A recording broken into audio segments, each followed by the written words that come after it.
Ladies and gentlemen, welcome to another Tuesday of Larry, Lucci, G, and Shake. Hold the Larry and Lucci for this episode, anyway. We are going to be talking about the Super Bowl, the coaches, and Tua looking like a Pro Bowler in the skills competition. All when we come back. Stick around. I know you heard me on the radio flexing. She loved the sound of my voice, it's the best thing. Daydreaming of the jazz all day. Pick up the phone late night with Larry K. I know you heard me on the radio flexing. She loved the sound of my voice, it's the best thing. Daydreaming of the jazz all day. Pick up the phone late night with Larry K.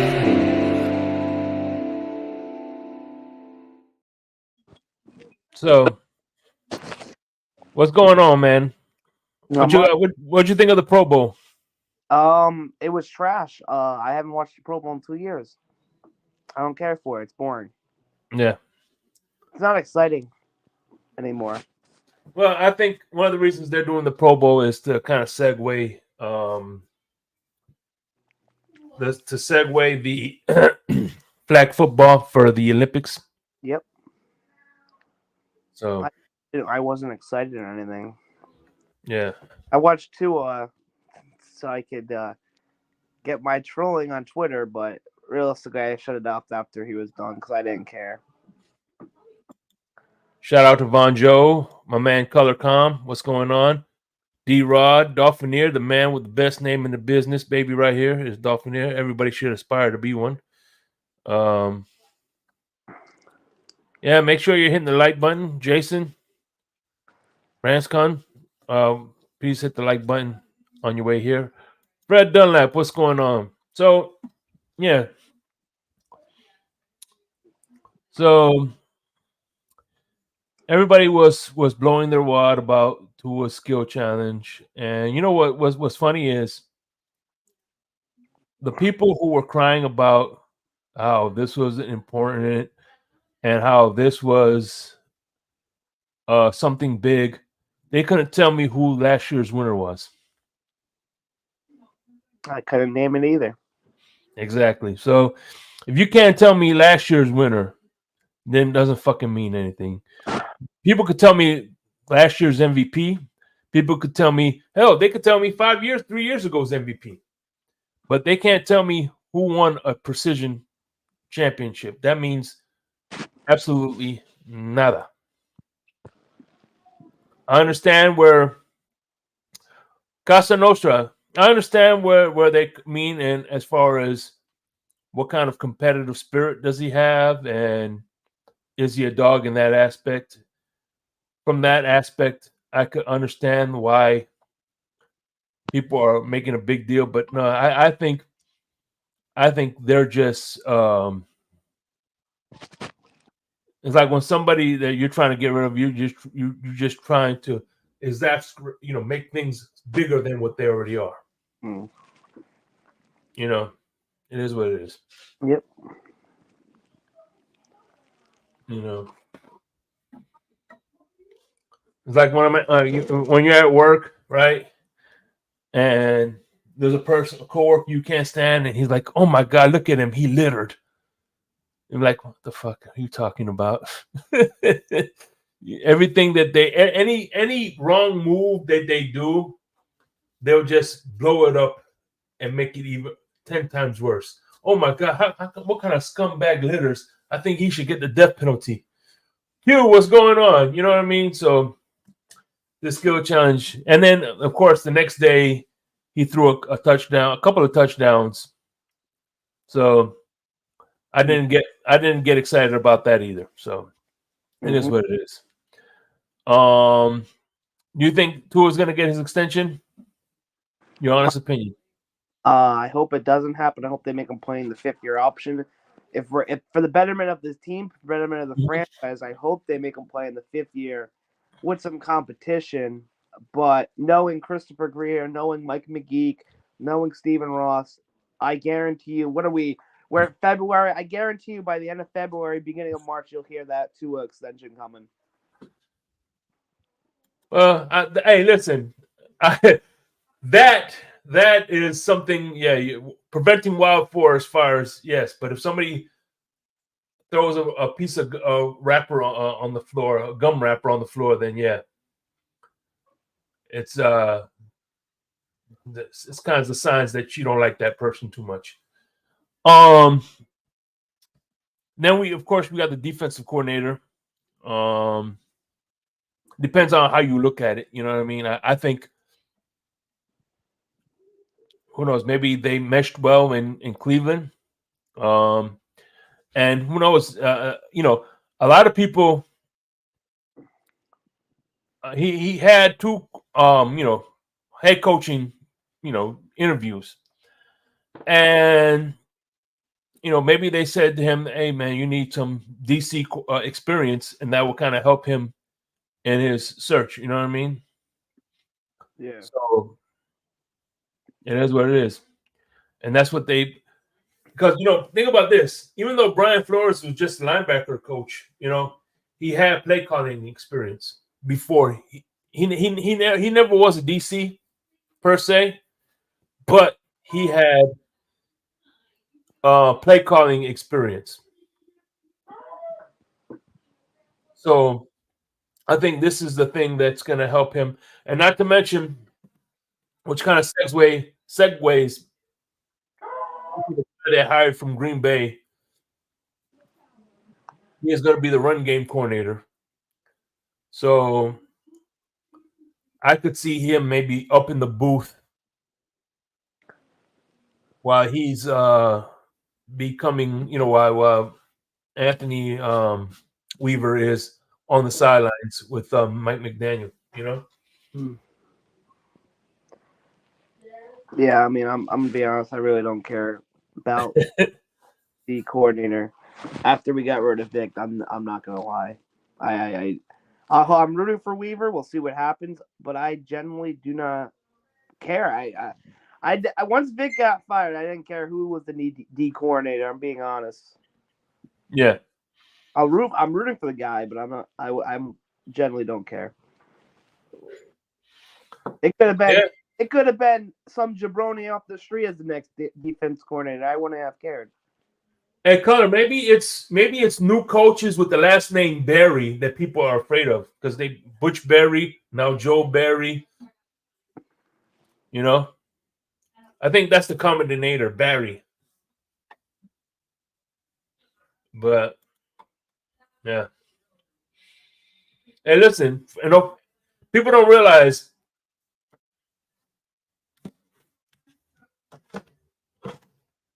when you get promoted, you did something well, right?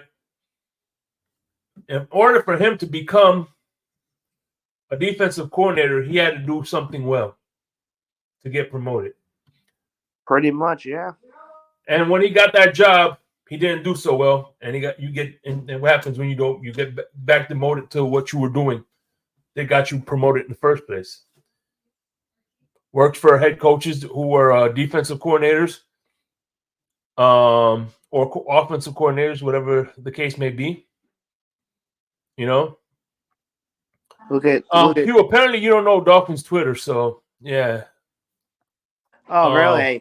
My Twitter timeline, I didn't see any of that because all my Twitter timeline's tied up in something else right now. Oh yeah.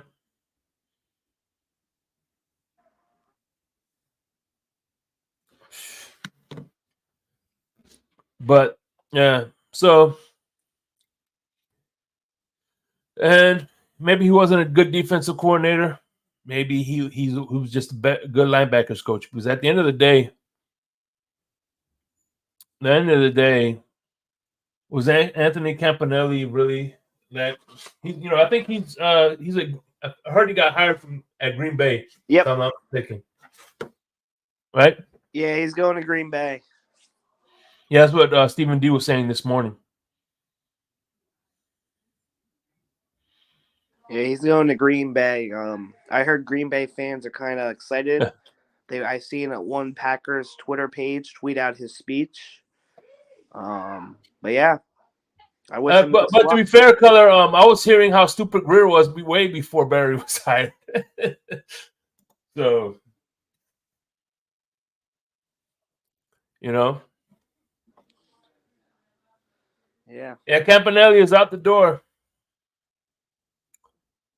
Yes, he is.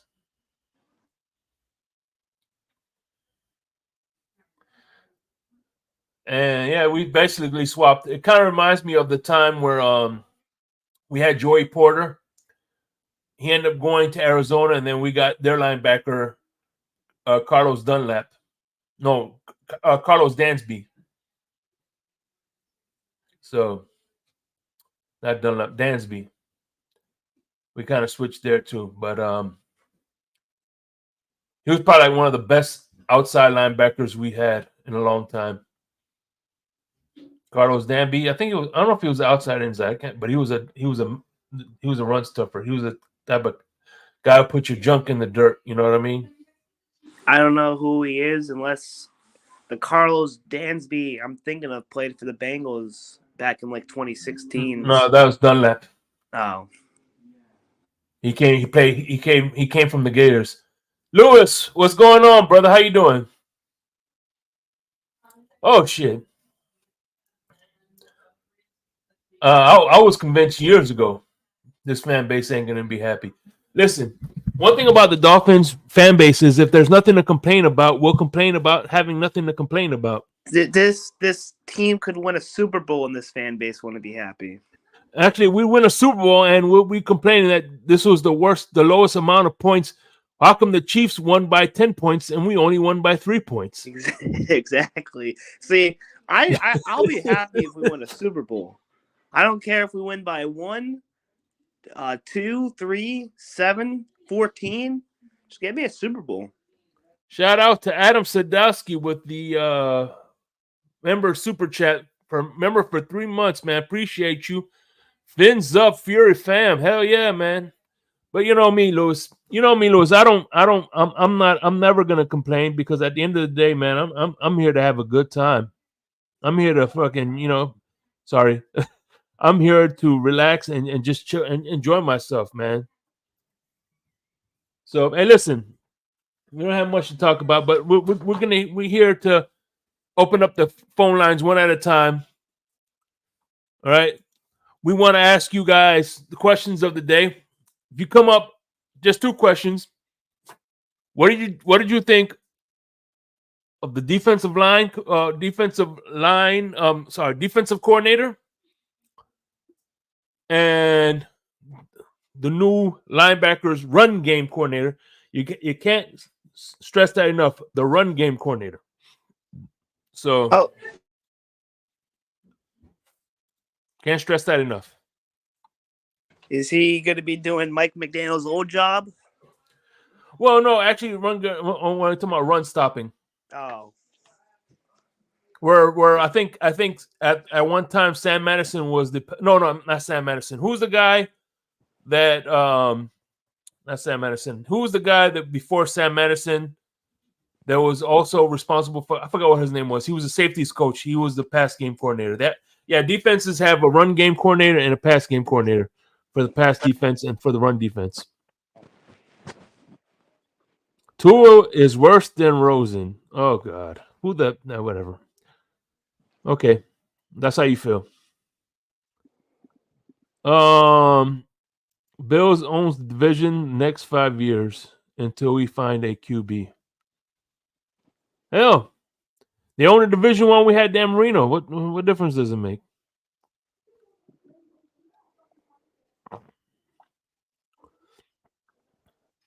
They're in cap hell just like us. So Surtain, no, not Surtain. He was the coach that they got rid of after they fired Brian Flores. He was supposedly the one that was helping Josh Boyer call plays, if I'm not mistaken. But yeah, he was I remember he was a pass game coordinator. I don't know if Patrick Surtain is the pass game coordinator or was it the one that just the The other safety coach. Yeah, Sean. Yeah, Alexander. That's the guy. Yeah, Alexander. Fire Ross. Yes. Fire the owner. That's not going to happen. Listen, But hey. the only way you can get the owner out, I said it, I think last week or a couple weeks ago, take a trip out to Saudi, meet with the prince, and try to convince him to buy the team and make him. Hey, listen. Tell TKO to buy the Dolphins. Yeah. Dude, hey, check this out. Hear me out. And before we bring up Mountie Fins, I'm gonna bring you up in a second, but hear me out. Let's have TKO buy the Dolphins because not only can they have USC fights in Hard Rock, but they can have WWF events at Hard Rock. It's a win-win for everybody, man. Yeah. What's up, Mountie? What's going on, my brother? Hey, what's going on, gents? How y'all doing? I'm doing good. I guess you're not a fan of the TKO buying Dolphins, Lewis. But no, what you think of the defensive coordinator hire and the new linebackers coach slash run game? Barry. Well, listen. Listen. I can't. I think it would be unfair to try to make an assessment of the guy already. Yeah, I'm gonna have to take a wait and see approach. Because good look, approach, by the way. the proof is in the pudding. Now I'm liking his attitude and the culture that he's trying to establish with the defense about toughness. Because I mean, people say they don't know, but we saw Baltimore's defense. We saw their line. They're tough up front. Their front set, they're really tough up front. So, hey, look, I saw his product. So, and then the linebacker, I mean, and the Rams, and I think the guys at Rams in Tampa Bay. Look at their linebackers. They're top notch. They're good. They're good linebackers. So, and then not to mention, I'm hearing Devin White's leaving Tampa Bay. Maybe. Hint. Greer, you hear that?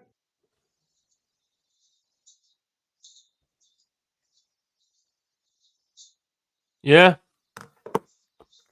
I mean, unfortunately, we have no money, so. Well, we can create the money. It's just salary cap. I mean, look, you can create the space. It's just how much money you willing to kick down the road in order to create it. So it's I'm sure they got big decisions on X. They got big decisions on Javon Holland, probably. Christian Wilkins, probably first. So, extensions give cap space. We do know that. And what's killing me is people say, oh, man, we need to hurry up and extend to us so we can get the cap space. Look, the guy for him to even attempt to get a franchise salary, he at a minimum has to win his division. At a minimum, there's no way you can justify that. I don't listen. I've been watching football for 45 years. Okay. Yeah. I listen. This kid. I mean, I'm not enamored with all the superlatives. Oh, he leads the league in passing. So what? No playoff win. Yeah. Nothing to show for it. Nothing. A lot of empty stats. Pomp and circumstance. A lot of fireworks with no bomb at the end. Yeah. So there's no way we can pay him right now. You're going to play on that 5th-year option. They're not going to want to play on it. And then, okay, when Greer says, hey, look, you're going to play on a 5th-year option. And if they don't want to play on it, then look for a trade partner. Yeah. Simple as that. And what's funny is one thing people always preach is it's about the name of the front, not the name in the back. And last I checked, stats are only good for the name in the back. Stats only, because at the end of the day, Marino, Drew Brees, or whoever, breaking all those records made him look good, not the other way around. I mean, yeah, it helped because you could throw 4 touchdowns and still lose the game. It still look good for Absolutely. you, but not for the team. Absolutely. Absolutely. And that's why I call them superlatives. Okay, they're good for your resume. They're good to pad your resume, but you have nothing of no substance. You haven't won anything.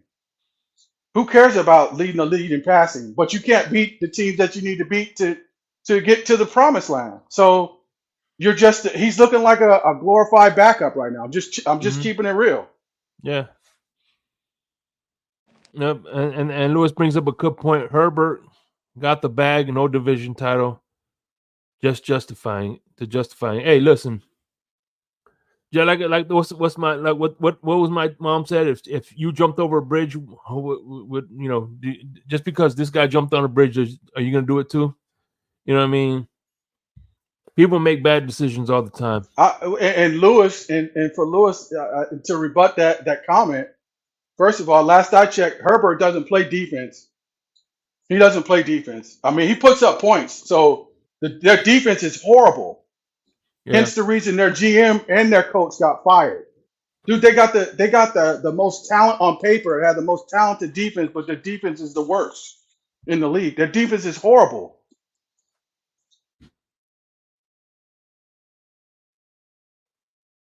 yeah. Hey, I mean, when you think about what really rubs me the wrong way is the fact that when we played Buffalo, our defense played their hearts out. We got 3 takeaways, and Tua couldn't put one in the end zone. Nothing. He couldn't capitalize on not one of them. yeah, Like we had our opportunities to put them away. The Tennessee game, he fucked around and found out. 4th and 2, he takes a sack. Really? You're a franchise quarterback, but you take a sack on a 4th and 2 where you shouldn't have. If anything, you should have thrown it up, thrown it towards somebody. I would much rather him done that than to just take a sack like that. Come on, man. I think Tua That and wears that Tennessee game 22. killed us.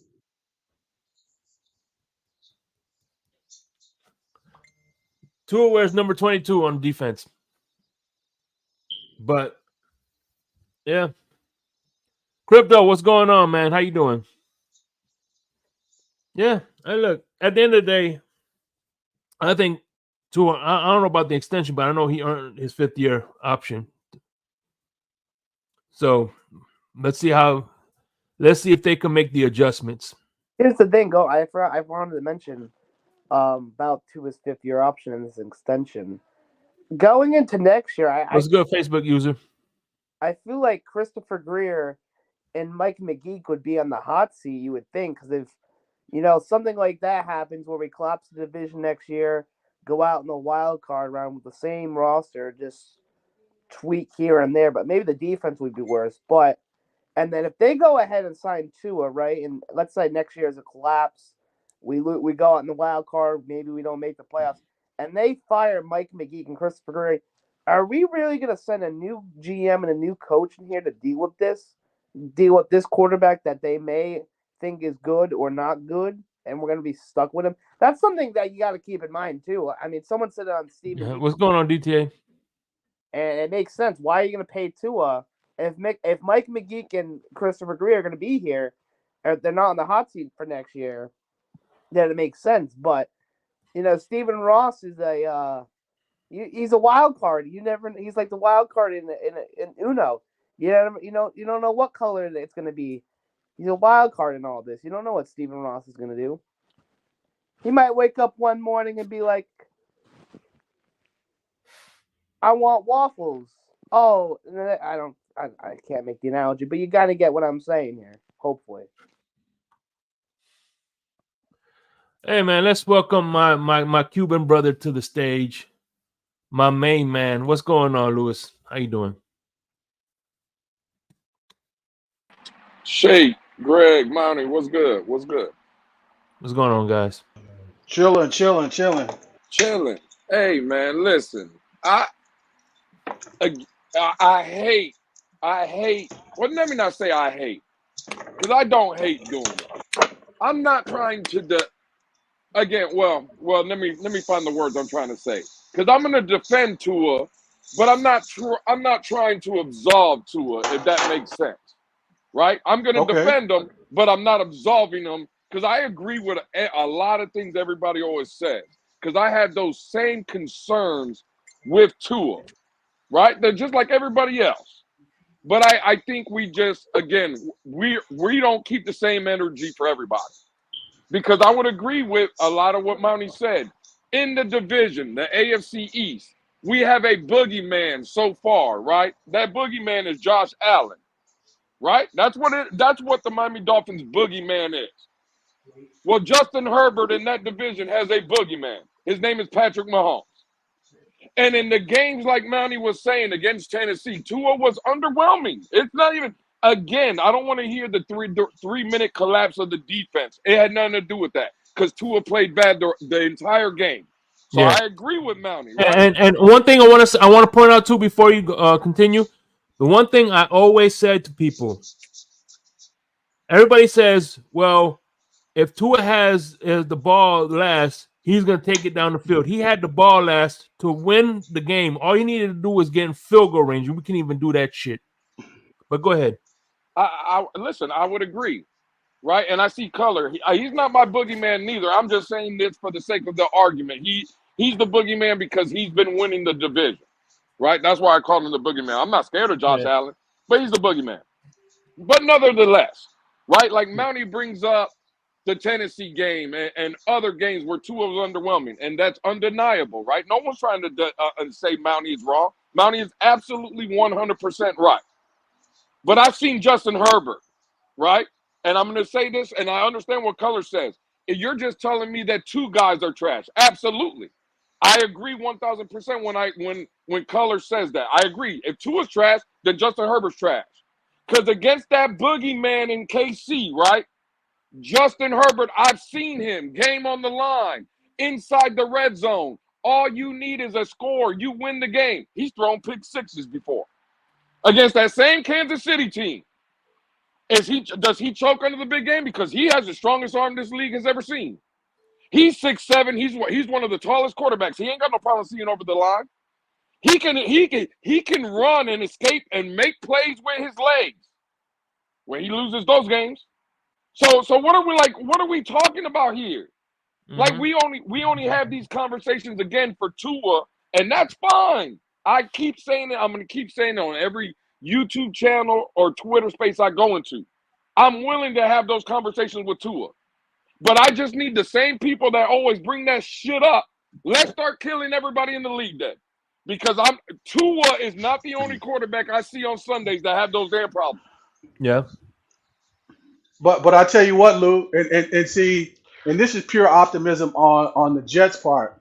We possibly could have two boogeymen. Aaron Rodgers will be healthy next year. And see, and it's just in the air as far as rumors right now. Devontae Adams wants to come and play with Aaron Rodgers. So if that happens, that's insult to injury. With a limited quarterback, with two big-time quarterbacks in our division, you want to do that? Well, again, one, and if we have to, is two different things. And see, this is where while I'm talking and trying to make my points, and when I say I agree with a lot of stuff Mountie said, and I agree with a lot of stuff Crypto says, right? And I agree with a lot of things that Color says, right? I agree with almost everybody. But why is it so hard for people to agree when I make points? Because look, while I was talking, this is what Fred's comment is, right? Herbert would fight the boogeyman. Tua would hide under the bed. Well, I'll just pose the question then. So the harsh there, Fred. Well, it's not harsh. It's just idiotic, is what it is. Because Kansas City has a boogeyman. How many times have you seen Justin Herbert fight the boogeyman? Never. Yeah. So it's. Oh, you know what's funny? He's on that division for quite a while. You know what's funny is Herbert, right? You can look this up because I know this for a fact. Herbert has had his worst statistical games playing against Belichick. His worst games under Belichick. Against Belichick. More so than KC, which is weird. Yeah, Belichick shut him out one time, right? 45-0. 1,000%. And then what, 1,000%. 32-7 or something like that? Yeah. 1,000%. Why Yeah. ain't That's his Herbert boogeyman. fighting? Why ain't Herbert fighting Belichick? Why ain't Herbert fighting Patrick Mahomes? Those are guys in his division. A guy that's in his division. Crypto just said it. There's a guy in that division that in 6 years is making his 4th Super Bowl appearance, and I believe Kansas City has won that division for 6 straight years. Yeah, all 6. Yeah. Justin Herbert has been the quarterback for 4 out of those 6 years. Am I lying?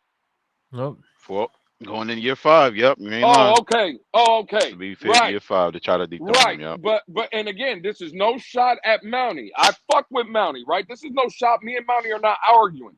But before I got up here, Mountie simply said, how do you justify giving Tua the bag without a division title? Well, I don't know. I guess look around the fucking league and see a lot of quarterbacks that are getting the bag without winning titles or winning the big games. That's how you justify it. Now, if I'm saying is it right or wrong, that's another debate. Yeah. But to say how do you justify it? The proof. I mean, you see it around the league. It happens. Mm-hmm. Hey, it's a rat race. That's what it's called. That's what it's called, Lewis. To sum it up, it's the rat race. What's to say that the GM got fired from the Chargers because he gave him the bag? Like, damn, I can't believe you gave this motherfucker the bag. He can't stay healthy. You know, in big games he shrinks. You know what I'm saying? How do you know the GM didn't get fired because of that? Because this is their final chance, Shake Money. Now that they got Harbaugh, this is the final test for Herbert, I would say, because they got him as coach finally. So it's this year's put up a shut up this year. You got absolutely no excuses now that you have the coach in place. Yeah, that's cool. And again, I'm not trying to real quick, Crypto, because again, I'm not trying to shit on Justin Herbert. There's a lot of things about Justin Herbert that I like. All I'm saying is, if we have this same energy for Tua, let's have the same energy. I'm going to agree with Color. Tua is trash, but Justin Herbert, on the other hand, is trash.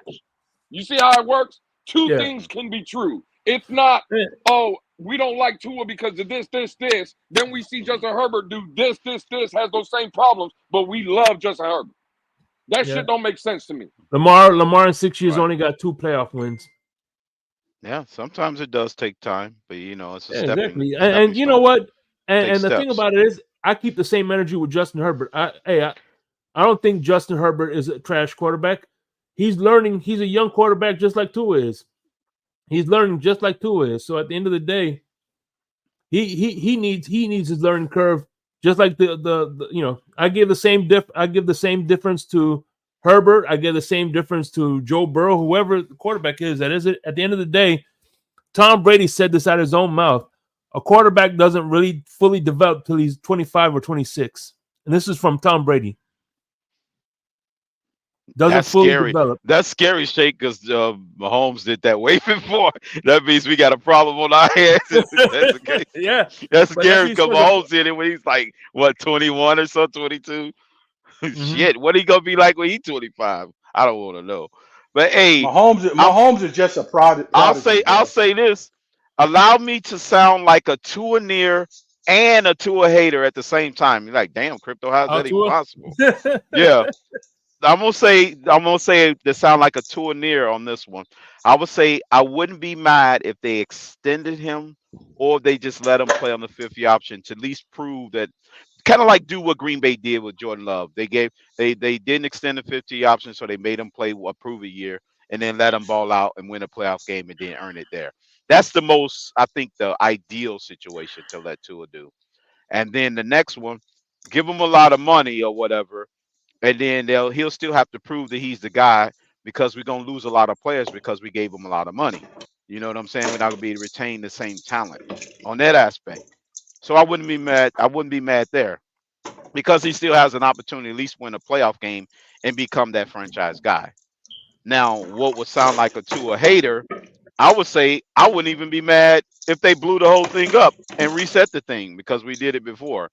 And I see a lot of different teams have had some success resetting everything and then hit the ground running with the right group of players, and in year 1 or year 2 at the latest, at least 18 months.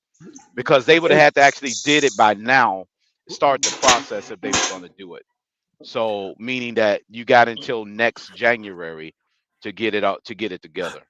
If they One thing, did that, I'm not saying they gonna do it. I'm just saying I wouldn't be mad if they did it on both yeah. spectrums, And one thing, because I've listen, we're all seen Dolphin teams come fans. back from the dead. You know what I'm saying? And We're this all is a Dolphin fans, hit the okay? ground running league. We're all Dolphin fans here, and there's a laundry list of bad quarterbacks we had in the past, and we could honestly say a bad quarterback isn't going to get you to 11 to 12 wins at the end of the day. 11 wins, 12 wins. And Because Greer has how proved, good. at least Greer, and they probably cover up your ears, because at least Greer has proved since the Flores team that was 10-6 or 9-7, I guess he was 9-8 in his last year. From that team bridge to Mike McDaniel's first team, the talent improved dramatically just in one off season. That's why I believe even if we did do the reset and Greer's still a guy, I believe at least from a talent standpoint in the off season, he can get us back up and running with the talent and be able to get us there. Well, I think Because I do believe Greer can assemble enough talent to make us competitive. I think what we do, Crypto, as fans, right? We get just over emotional, and I'm not going to blame nobody for that, because I do as well, right? Mm-hmm. But I just think when we say it's so easy to just flip the hand, I hear you say it all the time. We see one team flip the script. Okay, cool, and that is but I'm not saying not all of them do it, Lewis. They at least one or two teams do it every season. It's just it's like musical chairs. And hopefully that's fine. us. If we were to do it, that's all I'm saying. And I agree, Crypto, right? But if I would have told you coming into this season, right, what we watched the prior season of the Jacksonville Jaguars, me and you both would assume that they were going to win the AFC South this year, correct? Because of what they did the previous year, them going to the division round, the second Tennessee. round of the playoff. Right. They caught. Remember they played Kansas City last year at home. Right. Or they had to go to Kansas City in the division round. They missed the playoffs this year. You see what I'm saying? So we come out and we say, oh, well, that team did it in 1 year. Look at it. Yeah, because they had a special season, right? It's great for them. They had a great season. But that doesn't guarantee you nothing. Yep. No, it doesn't guarantee you nothing. But remember the circumstance. Lewis, they even had a playoff win. Yeah, they did even in that first season. That's what I'm saying. So, but the thing is, they made the division around. Right. They made the division around, and then this year they missed the playoffs. And I think everybody on this panel and everybody in the chat listening would have picked the Jacksonville Jaguars to win that division this year. Am I wrong with that? Oh yeah. Yeah, but yeah, they didn't fall off a cliff until kind of late when they started getting injuries, when they lost Kirk and other guys. Again, you see right there. This is where that's what I'm saying. They did it. Crypto, right there. No. Let me stop you right there. You just said it. For the Jacksonville Jaguars. That's not your team, right? You're a Dolphin fan. Right. You just said the fall off didn't happen until Jacksonville late in the season had injuries. Well, when the hell did the Miami Dolphins drop off come, Crypto? Well, the drop off happened at late, but the injury started before the drop off. Okay, and we held on. But we could say that we held on until we couldn't hold on, right? But you never give the deference. You never give that deference of the injuries to the Dolphins, to your team. But it was quick to come out your mouth when you were again. Well, now because you asked me the question. Right, because I'm putting you on the spot, but you never do that. You don't never bring up the injuries, but as soon as we talked about Jacksonville, that was the first thing that flew out your mouth. But I gave the context. I'm not giving them an excuse neither, because it's about building a 53-man roster for them. I just gave the context. I'm not necessarily giving them an excuse. I'm just saying there was a circumstance of events happen that caused the Titans, not the Titans, but and I would agree Texans with you. to catch them. And I agree with you, Crypto. And there's context and circumstance why the Buffalo Bills caught the Miami Dolphins this year. Correct? Swept them. What it did, it was context to that. I mean, it is. It's just unfavorable context. No. What it is we never bring up that context because, again, we're in our feelings. It wasn't the defense. Well, both of them did. I'm just saying the Tennessee Titans, I'm sorry, the Jacksonville and the Texans was injured. That's why I don't give them that excuse with the Jaguars collapsing because the Texans, Stroud missed 2 games this year too. That's why I don't give So Jaguars that so you so excuse for you so you collapsing. so you talking about 2 games and then Dolphin players missed the entire season. I'm They talking they about their weren't coming back. quarterback. Oh, okay. Hey, man. I'm just asking questions, Crib. I'm not here to fight. No, but I don't no, want I'm to just fight. saying I only mentioned the quarterback for those 2 games, but Tank Dell missed damn near half the season. That's their number one Hey, receiver. hey, listen, I you don't get it. want Fred to, I hey, you get it. don't want Crypto to go off on you like he did Calvin yesterday. Shout out. That's funny. Yeah, No, I'm yeah, good. yeah, yeah. I'm not Listen, gonna. I'm not trying to argue. I'm just here to have No, fun shake buddy. and debate, man. I'm just here to debate, man. That's it. Yeah. No, it's all good. But I see what you're saying. But yeah, we so I got a good question now that this Super Bowl weekend, now that everybody can think about the 2 teams involved and in retrospect to our team. Now, did we believe our season was Super Bowl or bust? Let's say if we were a AFC championship exit, but we played close and we was like, damn, a few more plays here and there. We beat that team. We beat KC, and we're playing Sunday. Now, do you feel like next year we definitely gonna get it done if we were in that situation, or you feeling the same way as if we was the Falcons and we, as long as we don't make it, we're the same as the team that made it to the AFC Championship? No, this is where I got to see what kind of team we put on the field. That's why last year was so Hmm. disappointing, because damn, bro, we Okay. had a team that should have been competing. And Okay. that's where I'm with everybody. I don't give a damn about the injuries or nothing like that. Again, the injuries, I'm not blaming injuries on the Tennessee Titan game when I know Tua could have played better. I'm not blaming injuries on Hmm. the Buffalo Bill game where Tua could have played better. See, Right. bro, Right. I'm So trying to so be what's our next objective. step then? Like as far as Well, expectation, do you think well, again, since we haven't won a it, playoff game in 20 years, do you think winning a playoff game is enough, or just getting to the well, championship game is enough? Again, that's why I said, Crypto, we have 23 impending free agents. I think Right. that this year, right, the fall off, the collapse this year, Okay. yeah, I would be with AFC Championship game because I thought we had the team. Now, if we put out another team this year comparable to what my opinion was of this year's team, then yes, Hmm. I'll be the same thing, AFC Championship game. But Okay. see, it's a That's hard the question next to step of ask. the process. Okay. But it's a hard question to ask, Crypto, because there's a lot of people in this fan base that Mm. were even this year were just saying get one playoff win and it was a success, right? No, we can't. Well, not with our roster.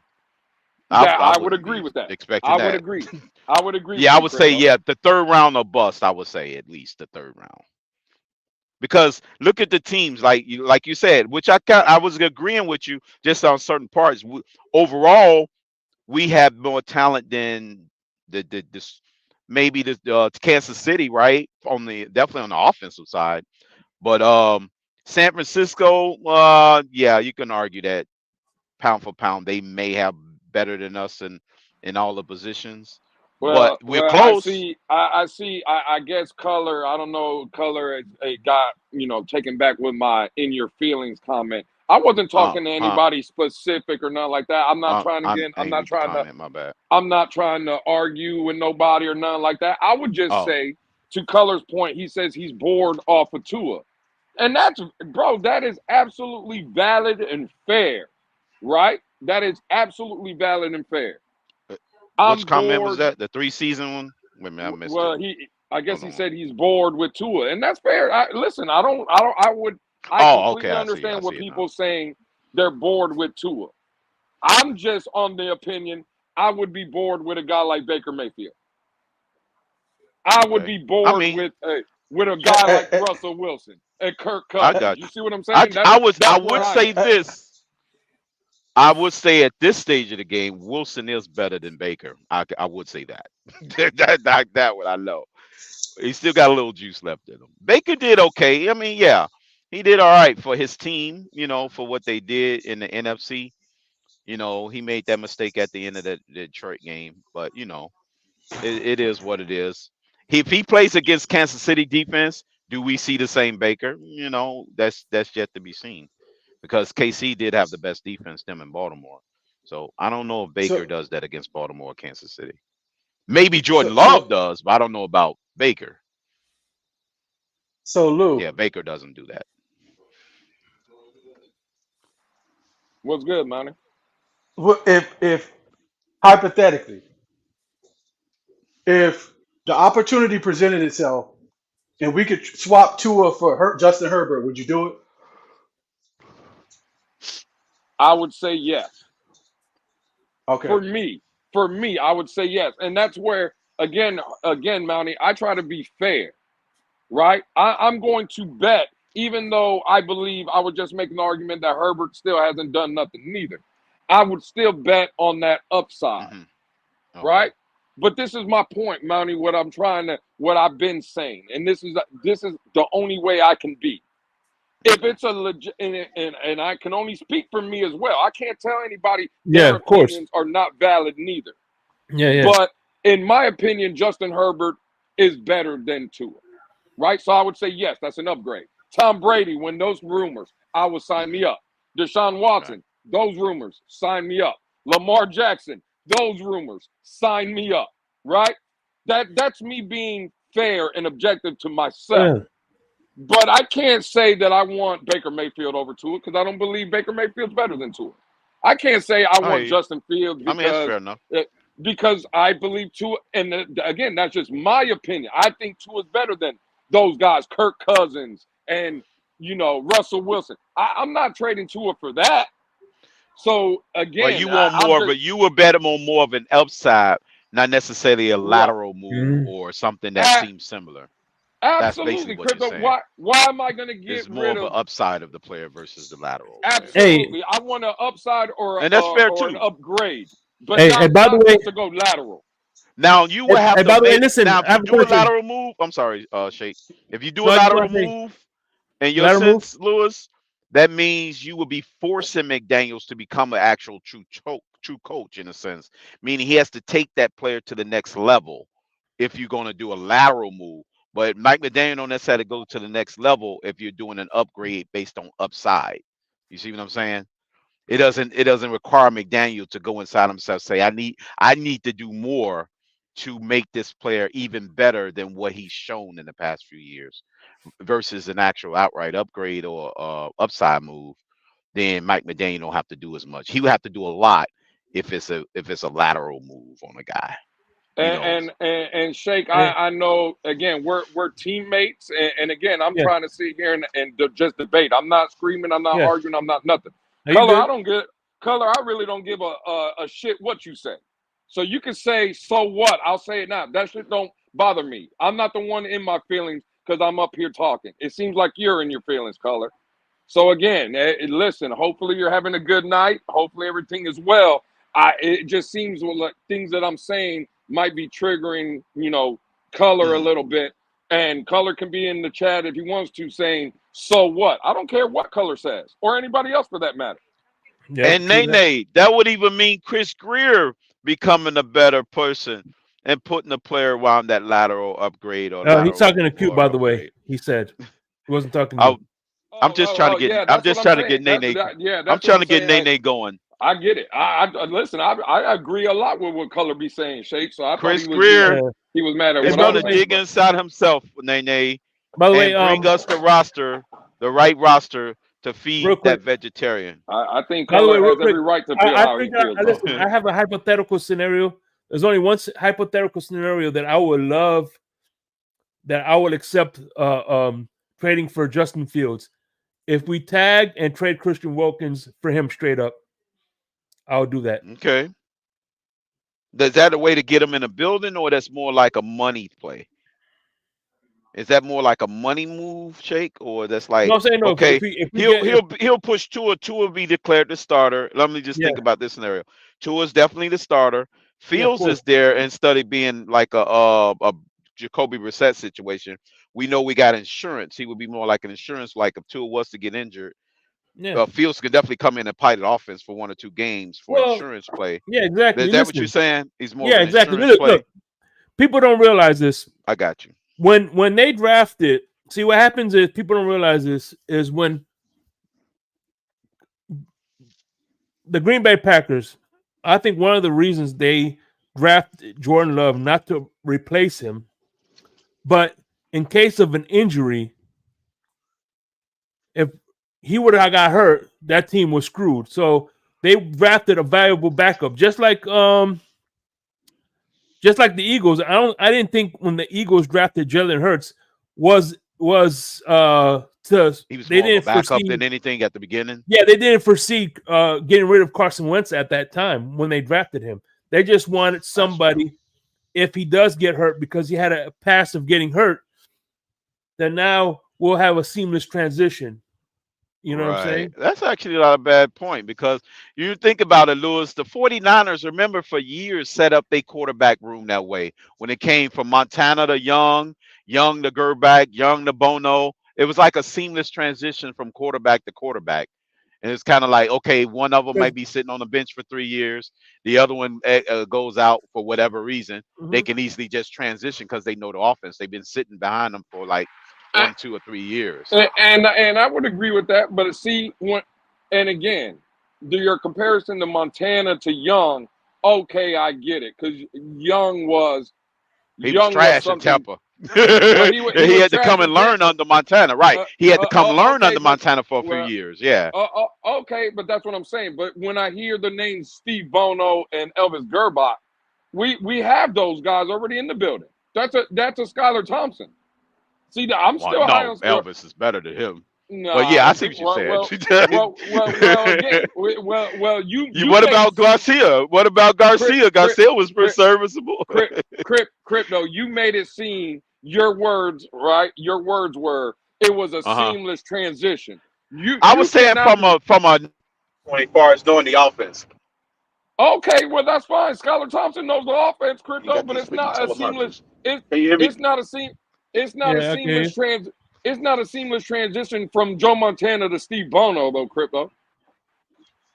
You say Sonny Bono? From Gerback to Bono. I mean, from Bono to it's Bono after Young, but Bono to Gerback and what's his name? Well, yeah, Garcia. of course, because those guys were trash, Crypto. Oh, come on, they went to the playoffs a couple years. Stop. They was a threat.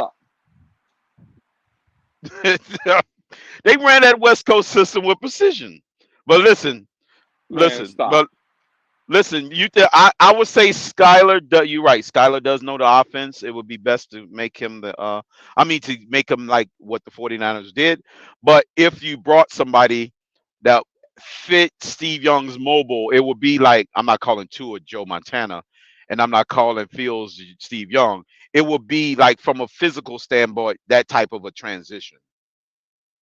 When Tua's ready to hang it up, Justin Fields can take over. Okay, well, let's just say you as a fan, or anybody on this panel as a fan, right? Let's say you gave up a second-round pick for Justin Fields, and you did bring Justin Fields in, which, again, I wouldn't be opposed. That's like I said, I already know. I told you how I'm giving him up. That's the only way I'm trading for him. Is if we're tagging Christian Wilkins, and we're going to trade him straight up for Christian Wilkins. Right. Okay. But and again, that's shape. But let's just say, for the argument, it's a second-round pick. Right? Take Christian Wilkins out of it. It's just a second-round pick for Justin Fields. And let's just say, and again, I'm saying that would be intriguing because Justin Fields is kind of an unknown, right? So it's intriguing. But let's say anybody on this panel, as a Dolphin fan, we give up a second-round pick. We know the team, the needs that we're going to have on this football team, right? Assuming, let's say Christian Wilkins ain't here. Let's say Bradley Chubb and Jalen Phillips are not ready to go week 1. Right? And let's just say, for the sake of argument, you could draft a kid in the second round to where he's either a starter or he's going to give you production this season. But you trade for Justin Fields, and let's say the Miami Dolphins choose to play Tua all season and Tua stays healthy all season. Now that second round pick that you just wasted for Justin Fields that didn't get on the field, right? And now what? I think Justin Fields is going into year 4. Now you got a decision on him if you're going to keep him around. Don't you think he's going to want to go and be a player or a starter or something? You think Justin Fields just wants to sit behind? I'm just posing both sides of the argument. Yeah, I got you. Yeah. He probably don't want to sit behind that long. But I was only thinking from an insurance policy standpoint, because that's kind of like what George Seifert was doing when he did have Young. He didn't expect Montana to go out that. You know what I'm saying? But yeah, I see what you're saying. But yeah, if we given the history of Aloysius the third, and Mhm. when he's picking guys in that round, they tend to sit anyway. So it'd be the And same you know what? situation. So People you look. know what I'm saying? So it ended up being the same result. Both second rounders end up on the pine, just like Smith did this year. You know what? And you know what's funny is, Lewis. The one thing people leave out is, you know how people like to leave out information when they present it. The one thing that people do leave out is the fact that, yeah, a competition is good, and people draft quarterback. Like I gave you two examples of teams that drafted not for competition but for insurance purposes. But you got to remember, a lot of these teams that draft quarterbacks year after year have a bevy of picks. They don't have a like they have. Listen, Dolphins only have like 2 premium picks and a bunch of back end picks. You know what I'm saying? The teams that draft quarterbacks every year is because they have luxury picks, and they don't have as many glaring holes as we have. You know what I'm saying? So you're not to draft a quarterback just for the sake of competition. Give up and not fill in maybe a linebacker or offensive lineman or a position of need that we need right now. That's a fireable offense. And I could see if I would this was agree. like 2021 where we had 10 picks. Yeah, okay, draft the go ahead and draft a competition. But right now, draft picks are scarce, and free agents, we have a boatload of them. So, and our money is kind of dried up. So at the end of the day, wasting a pick just to get competition, a guy who's not going to see the field, is stupid. I would agree, Shake. I think that's a very strong point. Like if Miami had one first this year, like they do, right? But they had 2 seconds, 1/3, 2 fourths, 2 sixths, and a seventh, and a 5th rounder. Okay, cool. You know what? You got 2 second-round picks to play with. See if you can make an offer for Justin Fields. If Chicago bites on one of the second-round picks, cool. Bring them in. You still have a second round. You still have multiple other picks. But I'm just, Yeah, bro, we got got some. 23 impending free agents, right? We're in cap hell, So we're gonna sign and maybe we're 40% talking of about them. That's it. we're talking about trading picks away to bring in guys that just for like competition. I don't know, bro. I don't know if that's the right move. So I think Shake, that was a very good point. Yeah, we got one first, Unless, a second, yeah, and then a 5th, and a 6th and 2 sevenths. Absolutely. That's what Absolutely. we have. Yeah. yeah. And you can tell that's a little bit because I can freaking memorize that shit. Well, this will be based on how Greer wants to structure his draft and how he wants to maneuver those late picks and turn them into early picks, or takes next year's picks and turn them to mid-round picks this year. I don't know if Greer's going to take Well, a pick well, from what next year, combine it with this year to move into the second round this year, or or well third well round, let me ask you this, or Crypto, and hell, if you everybody. even see the field. Yeah, go ahead. Let me ask you, everybody on the panel, this. We pick at number 21. Let's say everybody we had slotted at 21 is gone. And let's say somebody calls the Miami Dolphins and say, hey, for your 21st pick, because I think Miami, to Shake's point, we got a first, a Yeah. second, then we got a 5th, a 6th, and a 7th. We don't have a No, third we or a got two. 4th. We got 2 No, sevenths. we got a couple of them. I think we got a total of 6 Oh, picks this year. okay, so 2 seconds, but we don't have a third No, and a 2 4th. sevenths. 2 sevenths. 2 sevenths. What you gonna get with that? A punter? Okay, no, well, yeah, so 2 seconds. So Ferguson we and have a first. Skyler. So we have a first, a second, a 5th, a 6th, and 2 7s. Correct. Okay, A fifth, let's say sixth, and for the two sake of seventh. argument, a team calls and says, hey, give us your number 21 overall pick, and we'll give you our second round pick if it's a high or late in the first round, right? Mhm. And then we'll throw in a third and another 5th. Would you do that? Would y'all make that move to get more picks in the draft? I would want to trade back And for more picks. Yeah. I want to get into that early second, yeah. Maybe Along with getting what they got left over from the first. Let's say the 30th pick, move up, and then they gave you that pick plus a second and a fifth. Yeah, I'll definitely go for that. Well, I'm saying you That's already 3 got for a 1 second. swap. I'm saying you already got a second. Let's say they offered you, let's say to your point, Crypto is the 30th team that's picking number 30. So they're going to move up 9 slots. So you go to Yeah. from 21 to 30, but now you keep your second, but they give you a third and another 5th round pick. So now you got a first, a second, a third, which you didn't have, and now you have 2 5ths. Or let's say to get up those 9 spots, they give you a third and a 4th. Let's say you get picked 30, but now they on top of that they give you their 3rd and 4th round pick. And 4th. So now you have a pick in every round of the draft. Every round. Would y'all be willing to do that to move down 9 spots? Yeah, I'll move back 9 for that. Hell, that's classic Belichick. That's what they did throughout the last 20 years, Lewis. That is classic Belichick. They do that all the time, especially in the 20s. They'll drop back maybe 5 or 6, get them extra seconds and thirds in there sprinkled in, and then next thing you know, they got Lawyer Malloy, or they got freaking you know what I'm saying? I'm like, damn, right? That's classic Belichick right there. I'm all for that one. At least Belichick was smart in moving up and down the draft board. You know what I'm saying? But damn, I'll definitely do that one. Yeah, especially if our guy is going off at 21. Yeah, I'm moving that. I'm moving it 9 slots. There's no depth on this team. There's not enough players. We have 20-something free agents. We don't have a lot of rookie contract players.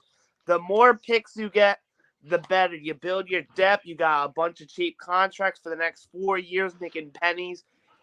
That's how you rebuild the team and whatnot. The more picks we can get, the better, and replace all these holes. On the defensive side. Hey, by the way, real you quick can do in that the with chat, extra real quick. defense Hey, picks. listen, Q may be a Steelers fan, but he's a friend of the family. He supported everybody here, so he supports Dolphin YouTubers. He's a member of the channel, so we welcome Q. I prefer him over some of these Dolphin fans I know, but that's neither here nor there. T. Higgins in the space color. Welcome back, color. He's asking for. You asking two and nears. Ask him if he's going to be wide receiver 3. Same thing. Leave color alone too, man. They better not ask. They better not ask T. Higgins that question. I'm tired of people getting Hey, and I just want Color to know. I listen. I'm always gonna be on Color side. I rock with Color. I didn't want him to think I was going at him or nothing like that. I was confused in the chat.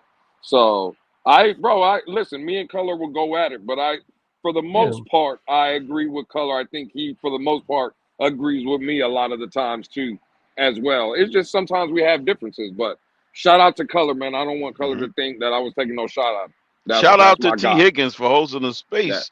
That's my guy. He might be wide receiver number 3. Bring him home. We got to troll him. Wait a minute. Don't his cousin live in Broward County? Don't he got a cousin somewhere? Listen, I am a listen. One person I would love, I think, will get the fan base back in excitement is if we get Derrick Henry. I don't know. They might divide him. Derrick Henry and a Chan will have a 1-2 punch, change of pace back. That I think is probably like the best combination. And speaking of which, man, my brother from another mother is here. One of the guys who I looked up to before I started hosting, my main man, Color. What's going on? What's up, guys? Hey, Lewis. No, it ain't no big deal. I've done that's happened to me before too, man. That's a simple I was confused. That ain't no big deal. I was confused, Color. I just I've done that before, bro. I've done that before. You know you're my guy, Color. You already know that. So. No, I knew. Well, we right all away. know what the chat can do. I knew right away when you were saying it that what was going on. No worries there. And I just don't want you to think I was coming at you about the feelings comment. I was speaking mainly for the whole group of people in our fan base that get their intelligence insulted every time they make a take that somebody, that don't like. Not to say you're doing this, but I hear it a lot. Q mainly is why I was fighting with Q in chat, because as soon as we say something that's negative about Tua or whatever, we're in our feelings. You know what I mean? Like, right. I got you. It's so insulting to my intelligence to be told I'm in my feelings every single time I make a take about something, bro. It's just, so I was just speaking for, like, in general, like, why is everybody's rebuttal to negativity towards Tua or critique towards Tua or talking about going and getting another quarterback or whatever it is? Why is it always that those people are in their feelings and not the sycophants that can't hear one word about going and getting another quarterback without, dare I say, getting in their feelings? Absolutely. No, I think you're spot on, Color. Listen, those guys get in their feelings too. I can't stand those fucking people. Oh, I'm sorry. I won't cuss. That's my fault. I forgot. That's not good. It slips out once in a while, but I understand what you're saying. I absolutely. I listen, and I agree with Color. I can't stand those people neither. Color, I don't know if you had left to go in that Twitter space or you were still here, but Mountie asked me flat out if I would trade right now, straight up, Justin Herbert for Tua, and I said absolutely yes, without hesitation. I would take Justin Herbert over Tua. Right. So I'm with you. I'm again. Well, that's the other thing too, man. And you've stated clearly that I don't fall into this category in your eyes, but I still feel the need to defend the people that do. Like honestly, bro. Like I think, like, when it comes to Justin Herbert, yeah, he put up a lot of yardage too, but I probably would have waited to pay him myself. So to me, to say have the same energy when looking at those guys, well, we can, but then we would have to have the same energy towards our organization that we would have towards the Chargers, who I believe made a mistake by giving Justin Herbert. We don't have to follow everybody else's mistake. We need to follow the Green Bay model. Well, so everybody agreed that same energy towards Justin Herbert, and when about giving the bag to Tua, then we need to have the same energy towards our organization that we do towards the Chargers. Mm-hmm. And by the way, good point. I would agree. Absolutely. Yeah. Real quick, I want to do some quick shameless plugs. Well, not shameless because I'm the host of the platform here, but this Friday night. We're gonna do a triple header of Insomnia, starting Friday at 3 a.m. A 2-part episode with Stephen D. Friday and Saturday. Stephen D. Stephen D. Stephen D. Damn, here goes the owl again. I don't know who that is, Shake. I'm sorry. I don't know who that is, Shake. And then Saturday and then Sunday morning, we're gonna end it with Miss Finn's. Well, now that's somebody I know, Shake, right there, Miss Finn's. The other guy, I don't know on there that for the debut. Miss Finn's will be making her debut. Well, Q's asking which means what for Miami, Color. Well, answer the question yourself, Q. I mean, keep the same energy. Let's take it off the Chargers and go to the Giants. Yep. Are we going to sit here and go, well, Daniel Jones got his money, so let's go ahead and compound that idiocracy by doing the same thing the Giants did? Yep. Because the Giants have proven what in the last however long? Nothing. They suck. Yeah. My friend. And by the way, I'm gonna be doing season 2 of In the Blender, of course, Mr. Polk. I gotta get you in there. What's going on there? And by the way, Nene, I want you to be the first. I'm gonna air the first episode in March. I want Nene to be my first guest for season 2. Who? Nene. In season 2 in the Blender. Yeah. Man.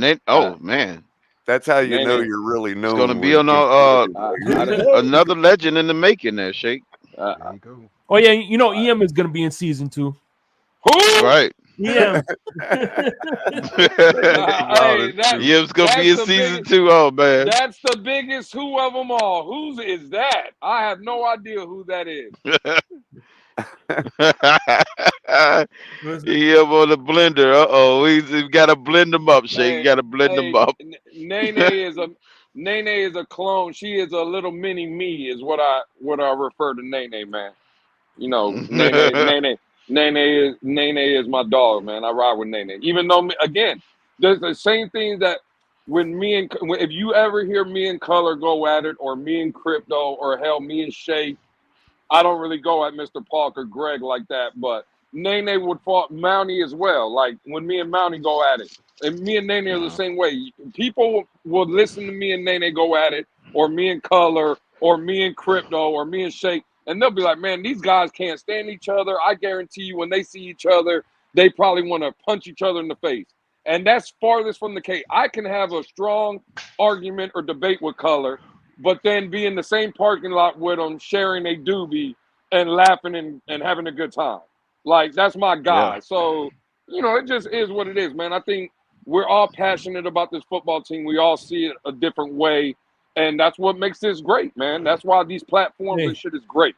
So yeah, the other thing is I have never ever gotten the vibe or the impression from Lewis that anything he says about like there's one singular focus for Lewis, and that's this football team and its success. It don't matter who's on it. And I like know this that, right here, I know that to be true about Lewis. So it doesn't matter. He can say whatever he wants about Tua. I know what place he's coming from if he's disagreeing with me about our plan of action as an organization when it comes to Tua. And remember that, Lewis? Absolutely. Absolutely, Shake. I remember that. That's with my guys. Ali as well. Bro, we're all strong, have all strong opinions up here. And again, bro, I've said it since I started on coming around, right? If Color said something to start a conversation off, and I went next and I said, "Damn, Color, you absolutely right. I agree." And then Crypto was like, "Yeah, Lewis and Color, I agree." And then Shake Money was, "Oh yeah, bro, nobody would want to listen to that shit." Yeah, we'd have Stephen D's show. Right. Like, nobody wants to hear that. People want to hear. Oh, by the way, man. Oh man. You know, people. Hey, by the way, man, I don't know if you heard, but Mike Oliva was cooking today on Stephen D's channel. I didn't. I've been working. Yeah, I've been working. Yeah, but people like to hear Color go crazy and me go crazy and Crypto with his nonsense and Shake Money, and that's what makes this thing fun. Like, if we all came up here and said the same thing, we would just sound like robots, and nobody wants to hear that. So, you also have the capacity to understand that when a person like is co-hosting or hosting a show or a panel and they're trying to steer conversation, you also understand when a host is making a take. A lot of the times it might not even be it's just suggesting something for people to talk about, and then you have a whole bunch of haters in chat or on Twitter go around, "Did you hear what that guy said?" It's like, right, yeah, I was just asking the freaking question. You know what I mean? Like, somebody had to. It's called being a good host. You know what I mean? So, Colin, what'd you think of the linebackers coach hire? I never got. And Louis, same question to you guys. Same to you. Well, you know what my first question was? Can he tackle? You know where I stand with our linebacker group. I've kept the same energy for the past 4 seasons. You know, and I've never noticed Green Bay to have like a systemic tackling problem in their linebacking core. So, you know, that's positive. But I look at it no different than I'm sure both of them could do the job just as effectively wherever they're at. You know, for all we know, it's, you know, that guy wanted to live in Green Bay and this guy wanted to live in Miami. Who knows? You know, but I find it interesting that people are so willing to, you know, they hear one fiery speech from Campanelli and all of a sudden it's the worst move Chris Greer's ever made is changing him out. You know what I mean? I don't get that, but I mean, Chris Greer has made worse decisions. Yeah, I just don't know why. Like they're trashing Joe Barry. Like, I don't understand. Well, Joe Barry comes with experience, right? I think Mountie was saying that he's coached a couple different places, and what I like, right, is what has been the argument for the past couple of weeks is Fangio wasn't allowed to go bring in his guys, right? Like the players, coaches, and Anthony Weaver has came in. He must have identified Joe Brady as a guy he wanted on the staff. Right. It's And probably not even any hard feelings. Right. And nobody in this organization, starting with Chris Greer, Mike McDaniel, or anybody else, told him, no, don't go get your guy. Like forced Anthony Campanelli to be in the building with him. He identified somebody. So now, am I saying that Joe Barry is going to work? Yeah. Is Joe Barry going to work? Who knows? Time will tell, right? In the great words of TD Finn's talk. But, you know, at least you got to give them credit. There was no holding back. Anthony Weaver, our new DC, identified somebody he wanted, and they allowed him to go get him. So. Yep. And it may be because I'm sure that Weaver didn't come in blind to our situation, or at least once he got the job is now caught up to speed. And I'm sure he sees the same same thing we do in the middle of the field when we're watching games, which is, you know, Jerome Baker and you know, Chubb exchanging recipes while Holland's trying to take down a tight end. You know what I mean? So or a quarterback. All of that, right? I'm sure he sees all of that by now. And the first thing he does is go get a different linebackers coach. By the way, he first got into coaching in the college level at USC in 1995 as a grad assistant, right? Then he got into the NFL 2000 at the 49ers as a defensive quality control. Then 2001 to 2006, he was the linebackers coach at Tampa Bay. From 2007, at 2007, 1 year, he was the Lions defensive coordinator. 2009, he was a linebackers coach. Then he went back to USC as a linebackers coach. Then San Diego's Chargers 2012 to 2014 as a linebackers coach. 2015 to 2016, he was the Washington Redskins defensive coordinator. Then at 2017 to 2020, he was the assistant head coach and linebackers coach for the Los Angeles Rams. And then his last job was defensive coordinator 2021 to 2023 as a defensive coordinator in Green Bay. So that's kind of like his resume there. So Shake, going through that timeline, he's been on 2 championship teams. Right. Tampa Bay is one of them. And I know Jordan Love improved. I know Jordan Love improved. Well, not the Rams. The Rams they didn't play no championship. Right, but if you think their defense didn't have anything to do with the reason they were in the playoffs this year, I don't know. You know, I don't think Jordan Love. He's improved, but I don't think he's a world beater. So you know, I'm sure their defense had a lot to do with that run. No, well, Shake, what years was he with the Rams? 2017 to 2020. Yeah, that would be Super Bowl. He won. He won the Super Bowl with them too. Yeah. What year though? 2020 or was that the Jared Goff year? He went to a Super Bowl, but they didn't win the Super Bowl. Oh, they won it in 21, didn't they? Yeah. Right. He would have been the guy that coached Aaron Donald, basically. Oh no! But he did. Linebackers coach. He was assistant head coach. He was the assistant head coach and linebackers coach. No, so he won 1 Super Bowl with Tampa Bay, and then he went to another with the Rams, and that's the year they lost. Which Tampa Bay team? Yeah. First one or the second Tampa Bay team?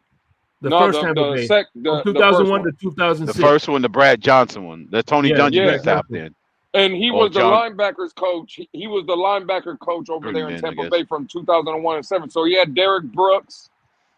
He had, I think Nickerson was the other linebacker. Robert Quinn. Mm-hmm. I think Robert. Derek Brooks was definitely on that one. Of course, I think Quinn. They drafted Quinn way back in the day. Yeah. Tony Dungy pretty much built that team and handed it off. What's the other guy named? What's the other guy's name? Safford or what? Warren Sapp. No. From the Warren Rams. Sapp was on that one. Oh dang, I can't remember his name. They drafted him when they were still in St. Louis.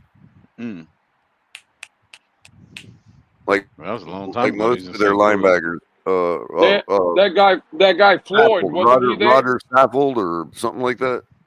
Yeah, Saffold or something like that. Yeah. But I thought that guy Floyd was there. He was like a pass rushing linebacker, though, right? Wasn't it Floyd that was there with the Rams as well?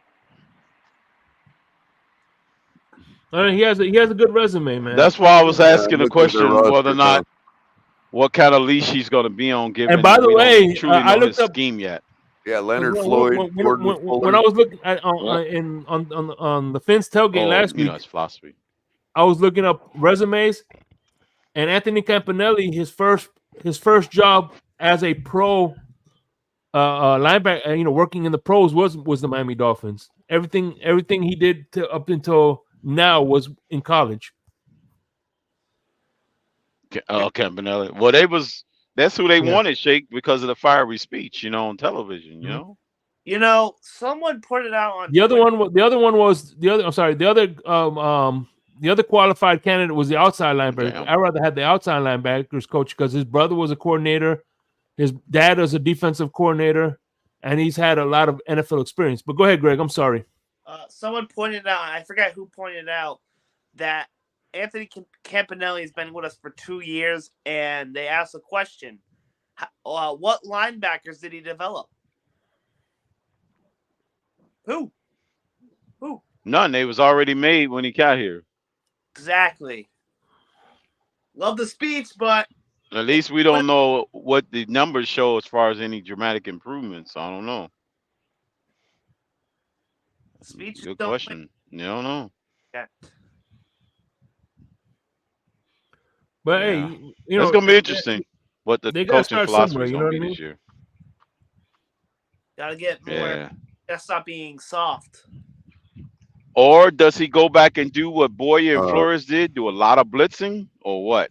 So I Joe heard he's Barry's gonna from do a Boulder, lot of blitzing. Colorado, too. So he's going to get along with the head coach pretty good. I sure agree with what Greg just said. Yeah. Mhm. We need to toughen up a little bit. I think we got a little bit too soft. I'm sorry. We need to toughen up. So when he got to the Rams in 17, notable linebackers on that squad: Cameron Lynch, Bryce Hager, Samson Ibukum, Corey Littleton, Michael Brockers. That's who I was thinking of. Michael Brockers and Robert Quinn.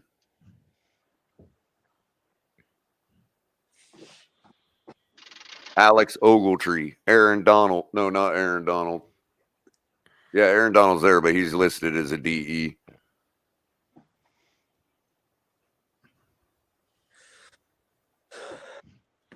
Tremaine Johnson. Some good linebackers. That's his first year. Was he ever a defensive he coached under Wade himself? Phillips too, I guess. Because remember, Wade Phillips was there. Yeah. Right. Well, in 2020, it was Bruce Staley. It was Brandon Staley was their DC. Did he ever spend time as an actual coordinator? So we didn't get Staley, but we got a guy. Our linebackers coach was under Staley for a minute. Mm-hmm. Thank God we didn't get Brandon Staley. I don't know what X Factor. What's going on? No, but I was thinking though that T. Higgins thing, man. That he's over there live on an NFL space right now. Y'all can go ask him if he wants to be our wide receiver 3 or 4. We'll relegate him to a Cedric Wilson position or Braxton Berrios. I heard a rumor if he somehow it's free agency on a Jets.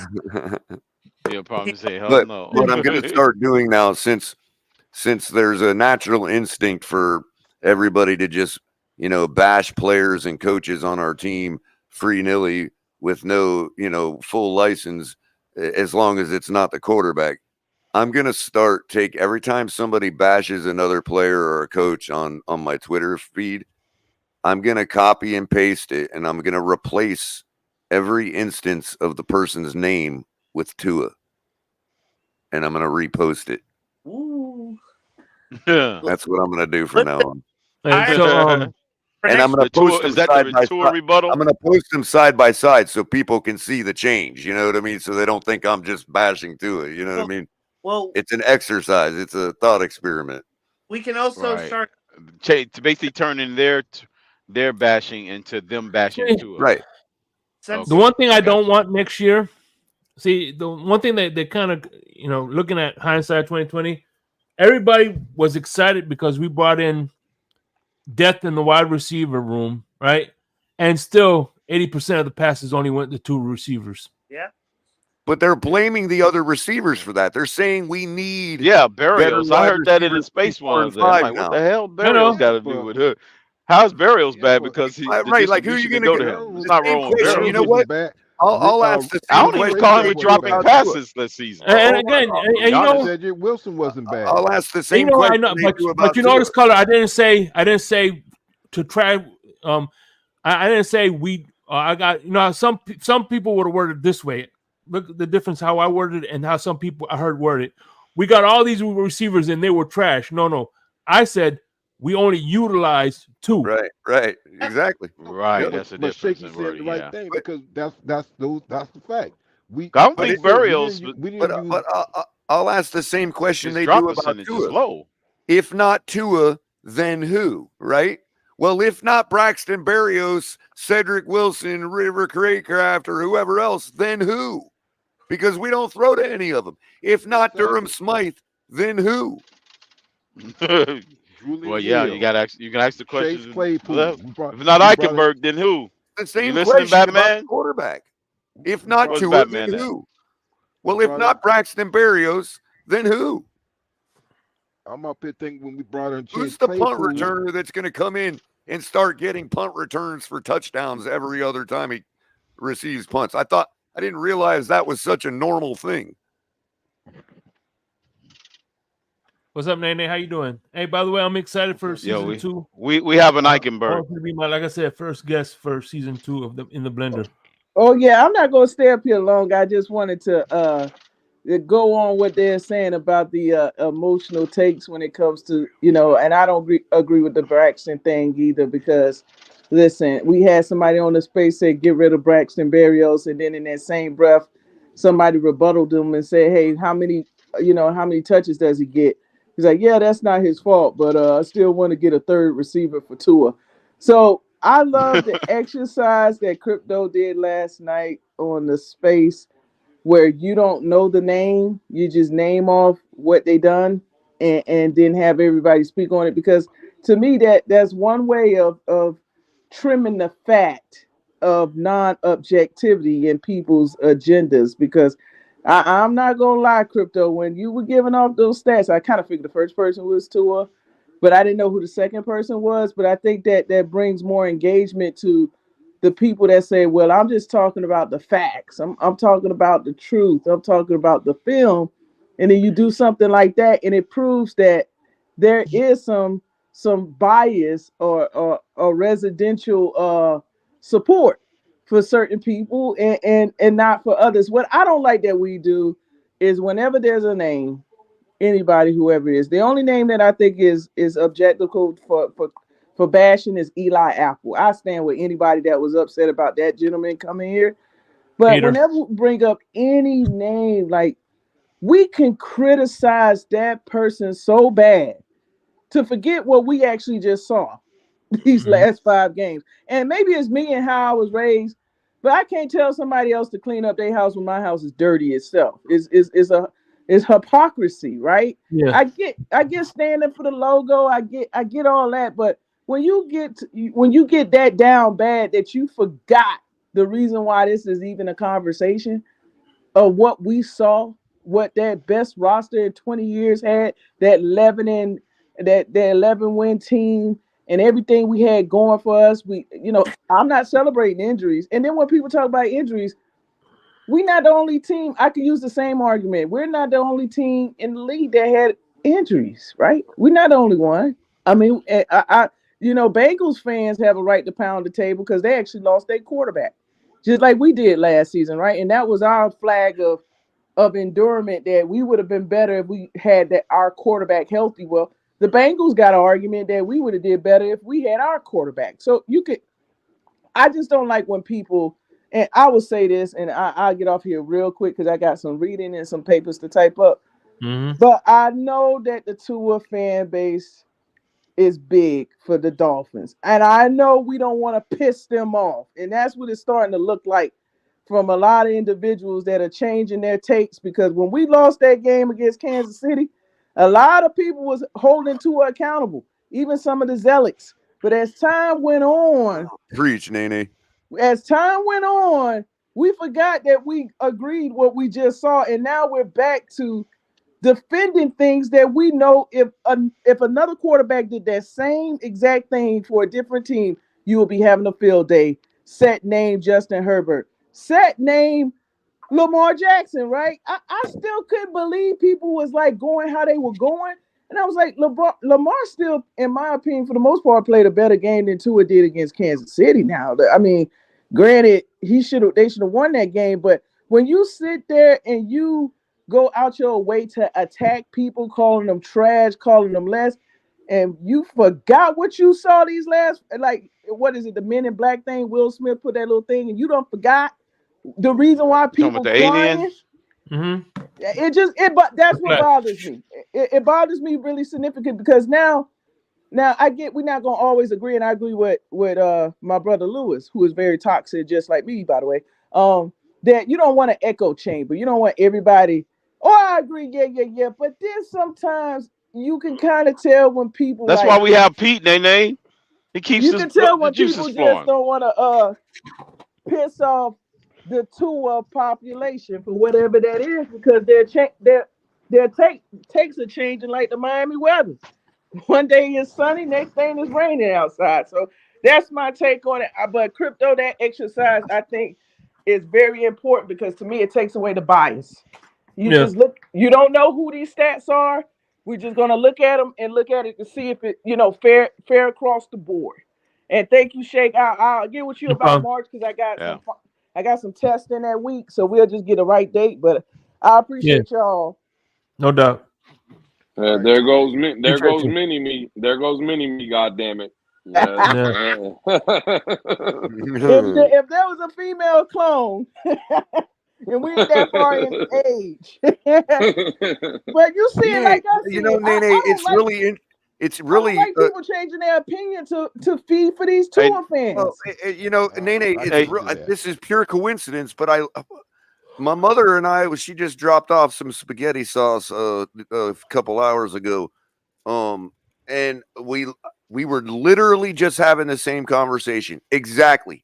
Like I'm telling her, like it's unbelievable to see how many of these people that after the collapse and the season ended were like, yeah, I'm finally done, blah, blah, blah. And now I'm turning around and I'm having the same argument with the same people that I've had for 3 seasons. Like all of a sudden it's back to, 3 weeks removed from getting knocked out of the playoffs, and we've forgotten why we got knocked out. So, but one thing I want to point out, everything else again. The janitor, the Stephen Ross's driver, or his helicopter pilot. I think we should keep the janitor. It's everything but again. The guy who keep the bathrooms clean. Because we've accepted the fact, Tua's got to learn this now. We'll give him. We'll have patience again. Well, we don't have a choice. Some of us, and people are right to point that out. We can talk about the inevitable, but the inevitable shuts down the conversation. If he's the guy, then okay, I'm bored. What are we going to talk about now? Like, we need this and that on defense. Yeah, we need this and that on offense. Who doesn't? It just gets to be so redundant. And everybody starts scrambling to talk about, whether they were right about who we pick in the draft and all that. And everybody thinks that anything's going to be different next year. I'm not saying that. Listen, all I know is I'm going to bring up the fact that, look, while we're talking about the wide receivers they utilize, this is targets. This isn't receptions. These are targets, okay? In 16 games, Berrios only got 33 targets. That's the fifth most targets in this offense. Cedric Wilson got 38. Durham Smythe got the third most with 43. And then the second most is Waddle with 104. And of course, Tyreek Hill got the most with 171. Tell me those aren't drop-offs from 2 to 3. The drop-off is kind of big, if you ask me. Almost a 70% drop-off from 2 to 3. Yeah. And maybe And how many receptions did you say Durham Smythe had? 43 of 16 games played. But that goes back to, I'm sorry to come back. Cole When y'all had talk about 73 receptions this year and 6 touchdowns. And y'all know I don't have the subscription for it, but when Cole y'all talk about the all 22 and these men wide 73, open, you said? 73 receptions and 6 touchdowns. And we want to talk about Justin Fields can't do anything.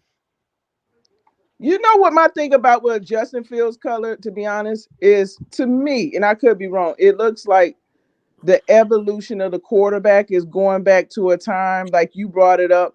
Quarterbacks didn't always just stand back in the pocket like stone, before. And like for me, I hear guys, quarterback used to be the guy that could do everything. Hell, the quarterback would even kick the field goals and shit. It was Dan Marino that changed it to the pure pocket pass, to be honest. It was his time that really changed it to the pure pocket pass. When I hear on spaces, guys say, some of these running quarterbacks that, people bring up and they be like, but he's a running back. Listen, I don't care how they get that ball in that end zone. As long as they get it there. Like, who said this is the only way you're supposed to win? I don't care if you have to, like back in the military, we have the low crawl. I don't care if they have the low crawl in the end zone. As long as he gets touchdown, it shouldn't matter, but you get people that get stuck in time with certain things. Like the game is changing. Let's be honest. A lot of these quarterbacks. That's why I say the train is changing. That's why we don't need a Ferrari. We need a Jeep Wrangler. Because the terrain is different. We're not on the Indy 500 anymore. We're on the off-road. It's off-road racing now. Actually, we what would be a good one? A Ford Mustang. Ford Mustangs are good for multiple things. Yeah, but does it have full all-wheel drive? You need somebody that has all-wheel drive, not front wheel or rear wheel. You need an all-wheel drive vehicle. Oh, and maybe it's a Subaru. By the way, Crypto, Cole Kmet's reception rate this year, 81%. I was gonna say, is it over 80? Yeah, exactly what Durham Smythe is. Over 80. Yeah, that's not bad. Except he gets 73 receptions and 6 touchdowns. And here's the thing, guys. I think we need to change the words from running to extending the play. I don't need you to be a track star. I'm not asking you to do that. Yeah, you're gonna get killed being that. But when you're in that pocket and that read, you gotta be able to do some type of Watusi. And I think Tua was just too thicker than a Snicker. It looked like he needed the air machine after he ran. Said the air machine, man. I think he's too thick now. He used to be able to run. So? I don't know. I can buy into the thickness thing because I think he wasn't like blazing speed even the year before. It wasn't like he was a track star the year before that. I mean, yeah, but from college, I remember he was able to move around a little bit. Right. That dude looked like some of them soldiers that they ain't trained, and then it's CT test time, and they out there falling out. Okay, look, Tua gained weight, but people acting like he's Rikishi or that's what I was gonna say. He's not Rikishi. He's not quite Yokozuna at this time. Well, I don't mean to be funny, but it's in his heritage to be kind of the word they use, big bone. Be on the heavy side, big bone. So junk I'm in the not trunk. getting him on that. I ain't like. Nene, you saying he got junk in the trunk? I said he thicker than a Snicker boy. But hey, Nene, 2 biscuits away. hey, Nene. Yeah, who is that? I didn't know who called me. That's Mountie. What's up? Hey, and I could speak to that with the Samoan, with the Samoan culture because I'm in Hawaii. Been here for 22 years. See, the thing is this. Yeah, they have a gene to be big, but not all of them are fat. So, and Tua, and knowing that he may have that genealogy to be bigger, so you would want to focus on your fitness, all your cardio, running, doing wind sprints, things of that nature, speed drills, things of that nature, foot, coordination with your feet. And I don't think he does none of that because he's like a bull in the china shop. I mean, he gets a little nifty, but now it seems like he's overweight. Well, Mountie, let's be honest. At the beginning of the year when he did a little sachet and a little quick little pass, he was even. Oh, at the Commanders? Yeah, no. I'm talking about against the Broncos when Okay. he did the little Oh shimmy, yeah, and yeah, yeah.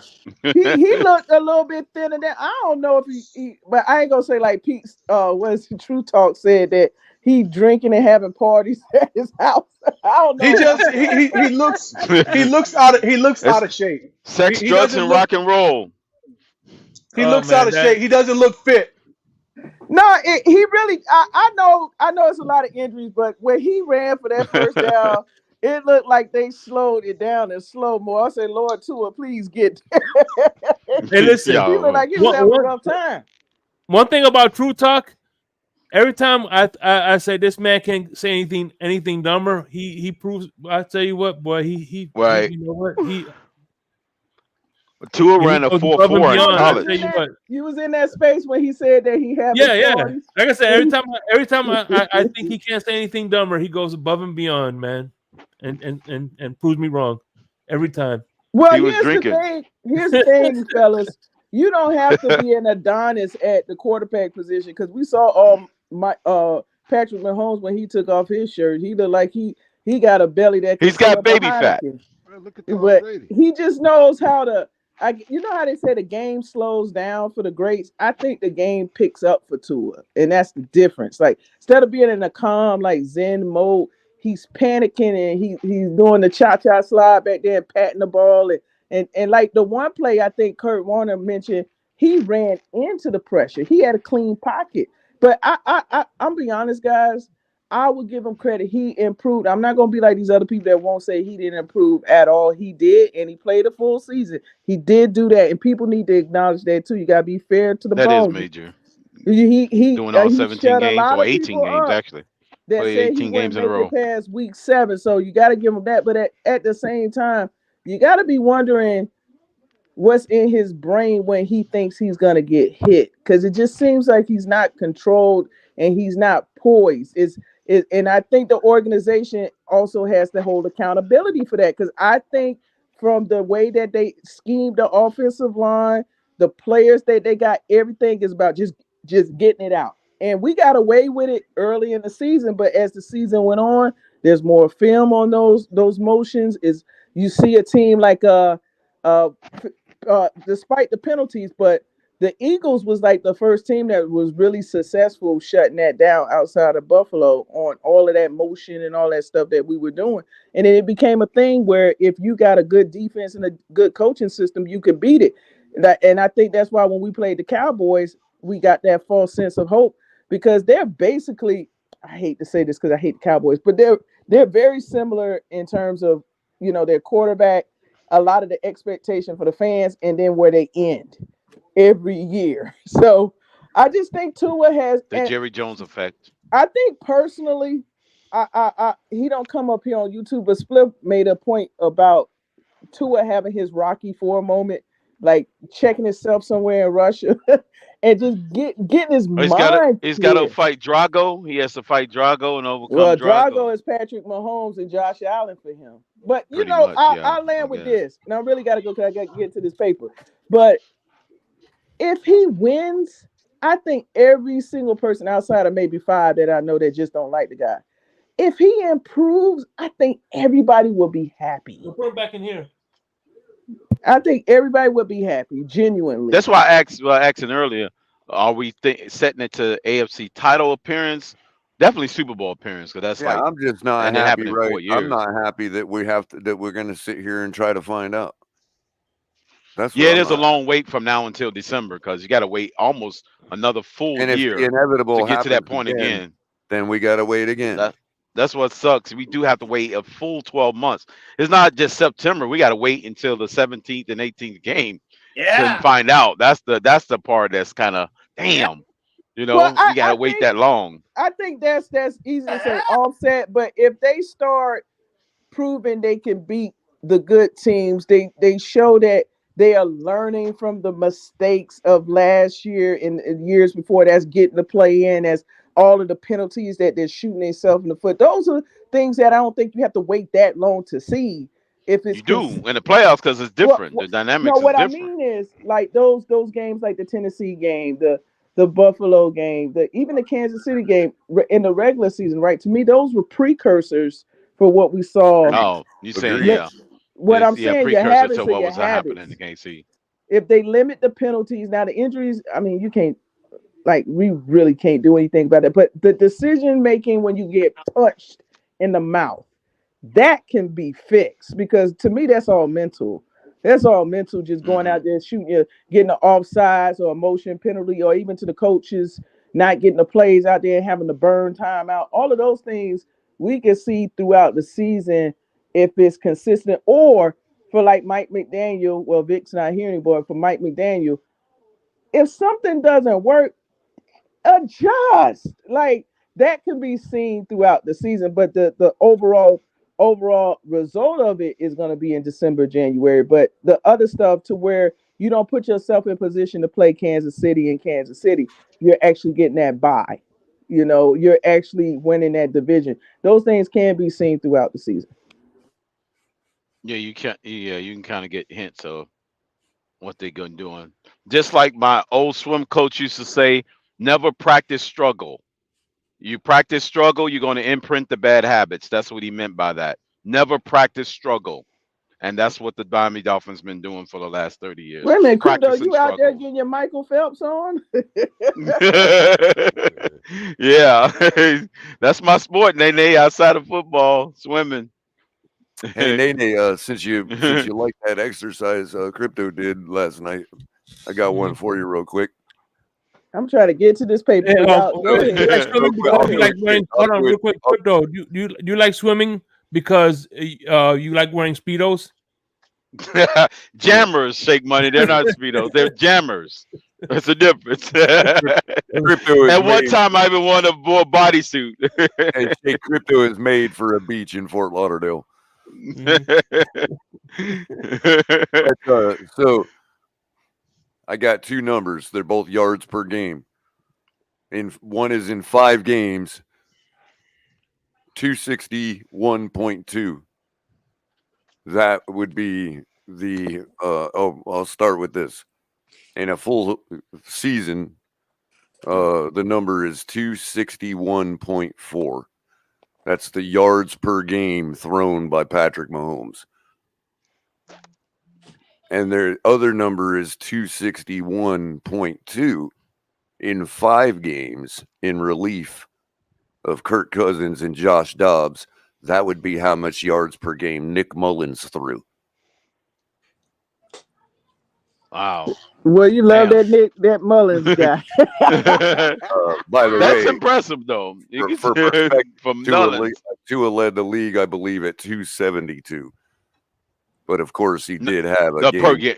500 Yeah, yards. per game it was something. Yeah, it was like one. What's his name? But There's yeah, the Denver aberration. I'm going to have to. That was 2 games built in one. Did y'all see Tyreek Hill comments the other day? Like this is why I think there's a deeper problem in coaching staff. Like, he's talking about how, the season, and he's happy with it, and that at least he can wake up every day to beautiful weather in Miami. It really turned me off, because I'm just like, where's your winning attitude? Like, where's your sense of? I mean, I don't want these guys to sound depressed, but it just seemed like they didn't care that they lost. It was like, yeah, all right. Keep your mouth shut. Zip it. Take the key. Hey, listen, I got 30 million reasons why Tyreek Hill was upset. God, all this guy 30 does. million I was just gonna say, Jake. There's the NFL script in the macro, but then there's also the Miami Dolphins script, and these guys knew what the script was. Like maybe it's just my mentality. Like, the athletes I love, losing makes them absolutely sick. Like it's sick in their stomach. Yeah, they don't have this. Oh, okay. Again, I know it's a different generation and all that, but there's no sign of, okay, we're gonna get better and work hard. It's all like, yeah, all right, y'all could be mad about this, but at least I got a beach outside my house. I'm like, man, what are you doing? You're the leader of the team. Hey, listen, I never forget this was after a loss because we lost to the Jets a bunch of times. It was a loss after the Jets. And Zach Thomas says, "Listen, man, Dolphin fans, if you want to jump off the bandwagon, I don't blame you. I'll do the same thing too because we're garbage." I mean, you could tell that guy he had like he was pissed off and he was like sick to his stomach. That's the guy when he said that. Well, you know, Nene, there's one thing about what Waddle was saying on the sideline in that Hard Knocks episode. And, you know, we all touched on the main point, and we all, for the most part, agree, I think, at least you and I, of what that is. You know what I mean? But one of the things I think we might have missed or just not thought about was his surprise. Like, Waddle's tone was talking as if he was surprised. Like, oh, like as if they know some kind of way to win that we don't know, because none of us are surprised. We know exactly why we lost and couldn't put up anything in that Kansas City game. He's sitting on the sideline, and I the thing I think we didn't notice was his tone was like he was surprised. Yeah, like he couldn't believe it. Like, well, what did you expect? Have you not been watching football your entire life? You know what I mean? I think Waddle was pushing through a lot of injuries, and I think he really wanted to win. And that's where I kept asking how much of that scene was edited, because all you see is Tyreek over there smacking gum like a horse. He ain't saying nothing to what this man has just said about losing and he's in his own world, right? Because Tyreek Hill ain't surprised. Yeah. Well, I think that could be it too. He probably not. He It's probably the like, other okay, thing that we going someone through brought something to here. me. He's already won his Super Bowl, and he got his max contract. That's so what I'm saying. Yeah, he's if at he the were to pinnacle of his fairly career. evaluate our team like we do, Nene, he wouldn't be surprised either. He'd be like, I think that he's ain't going how you after win. 2000 again. That's his main goal. Yeah, but the organization supports it because it brings buzz and ticket sales. But you see how y'all trap me That's up the in part that. I don't like. I'm gonna be late for this paper. I love you guys. I see y'all in the spaces tomorrow. Yeah, I'm gonna close this down in eight You're right, minutes. So we have a greer, Nene. Hey, G, I saw your comment. Yeah, black men do swim. G, you're right. what's up, Mr. Polk? He left. You still there? No, What's I'm going on, still man, here. brother? How you doing? You there, Mr. I'm Polk? doing all right. Yeah, I'm doing okay. I just been listening to everybody and going from platform to platform, been on the internet, seeing everybody, seeing all the comments and stuff about our team. So I'm at the point, I'm to be straight, where and I may sound bad for saying this, regardless who we bring in as far as coaching staff, players, and what have you. I just want to see it played out on the field when the season starts. Because I'm gonna be straight. I'm not going. If anybody asks me, well, what do you think is going to happen with the season coming up? I'm going to say I don't know, because I just don't know. I'm at the point where I just don't know. So regardless who we bring in, whether they're good or not, because I'm here as far as oh goodness, what's the guy's name? I think what y'all mentioned, the linebacker coach. What's his name? Joe Barry. Yeah, That's his name. Joe Barry. Okay, I'm hearing good things about him. I'm hearing bad things about him. I'm hearing the same thing with the defensive coordinator that we just coach that we just brought in. Same thing with him. So I'm at the point where, as far as the team goes, I'm on a wait and see. When the season starts, just prove it. That goes to the office, to the coaches, to the players that we bring in. Just prove it. Put it on, do it on the field.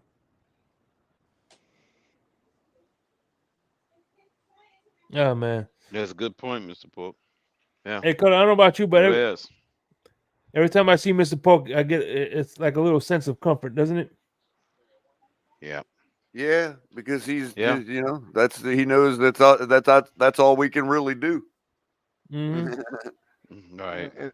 Well, the thing is, It like I is. said, I'm learning from all you guys, because, with me, unfortunately, most of my years as an adult has been working on evening and night shifts, so I missed out on a lot of football. Now that I'm semi-retired, I'm trying to catch up as far as the NFL and the Oh, Miami what's Dolphins this? go. So that's Shut where up, I'm at. Romo. Uh-oh. What the hell, Greg?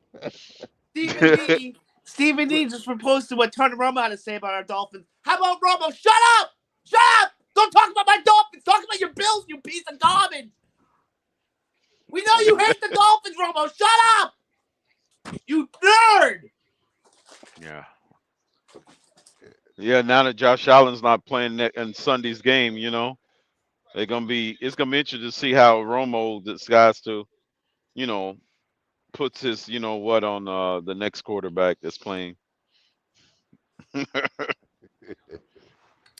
Oh man. Anyway, let's get some It's final crazy. thoughts, man. It's about to be 9:00. I appreciate everybody. Once again, Q, family member up in this Fury fan member. Appreciate you as always. I appreciate Nene, Raphael Courtwright, definitely my man Lewis G, Jamie Rakehart, X Factor, Jason. Appreciate y'all. Color, you're good at pronouncing names, right? How would you pronounce this last name? Branscombe. Branscombe? Yeah, Branscombe. Branscombe. Yeah, Branscombe? Branscombe. Like Branscombe. Branscombe. Yeah, Branscombe. I don't want to butcher your last name, so. Yeah. Man, listen, appreciate everybody. Make sure you hit the like button. Subscribe if you're new. Join the Fury fam. We got a lot of good things coming off this off season, man. Andres Negron, ¿qué pasa, man? At least we're in the Pro Bowl. Oh yeah. What's going on, Andres Negron? So We anyway, lost. We lost our Super Bowl. final thoughts, Mr. Final Pope or thoughts? anybody? Got final thoughts before we close this thing up? Final thought, Greg. You can go, Mr. Pope. Greg, you're not showing enough emotion. Who, me? I'm just joking with you. No, listen, I appreciate all you guys. Lou, I especially appreciate you because you had my back a few times when I needed it. So I appreciate all you guys, man. Shake Money, Greg, Crypto, Color, Mountie. It's always good to see you, my brother. So I appreciate all you guys, man. That's why I love Same here. the TFTG family, So, like I said, just gotta wait and see what happens when the season starts. So, I'm gonna be positive, say that hey, things gonna change, but that's as far as I'm gonna go with that. So, let's go, fans. Thanks for having me on the show. Yeah, Mr. Pope. No doubt, man. Thank you for coming up here, man. Greg, you got any things you want to close out with? Yes. Not Dolphins related. Hey, Dwayne, go away. We want Cody, not you, Dwayne. We want Cody. Give me Cody. WrestleMania? Yeah, Cody. We want him. That ticked me. That angered me Friday night. I couldn't sleep on Friday. Oh. Hey, by the way, how was your podcast? Aren't you doing a college podcast with your buddy? We're gonna start that up probably in the summer because I gotta talk to him about it because we were gonna start, but he's been busy. Just started up college the semester. I gotta hit him up. We gotta figure this out. We're probably gonna start maybe the draft. We don't know yet. I don't know yet. We gotta figure stuff out. Hey man, please let me know, man, so we could help promote that. Yeah, I gotta talk to him. No doubt. So anyway, fins up, everybody. Yep. I'll say this before we part with an interesting little fun fact I like to do from time to time. Yeah, for sure. Here's a little fun fact for everybody. You can never face backwards on a set of stairs. You're either going up or you're going down. That's true.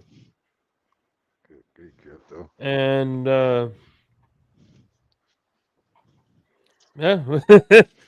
That's the state of the Dolphins franchise. You're either going up or you're going down. Yep, you can never be facing backwards. Nice. Just remember, when life throws you lemons, throw the kid. That's a good one too. How y'all fit get color? You can sign that Paramount contract now. Oh, here's another one. Here's another one.